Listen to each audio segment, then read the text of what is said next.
What is the difference between manual and disabled service in Windows?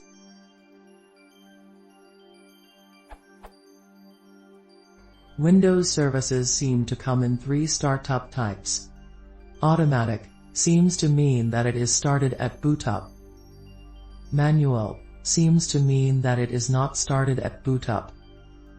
Disabled also seems to mean that it is not started at boot up. What is the difference between the latter two?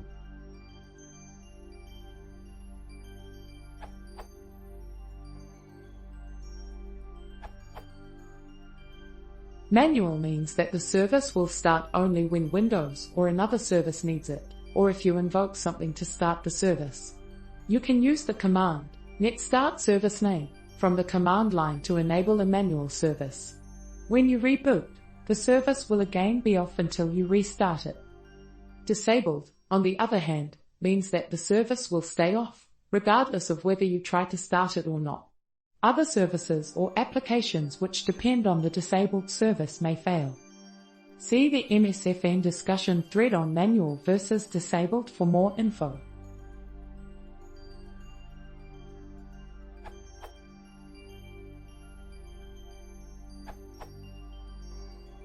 The only difference between manual and automatic is that in the case of automatic the operating system itself starts the service after boot up, whereas in the case of manual the service is only started when called upon by another service or program.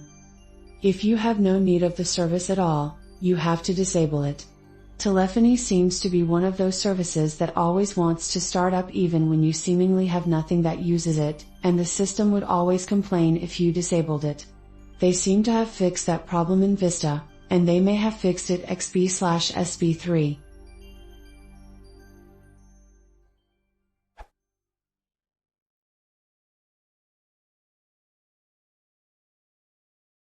If you want to support the channel, please consider subscribing.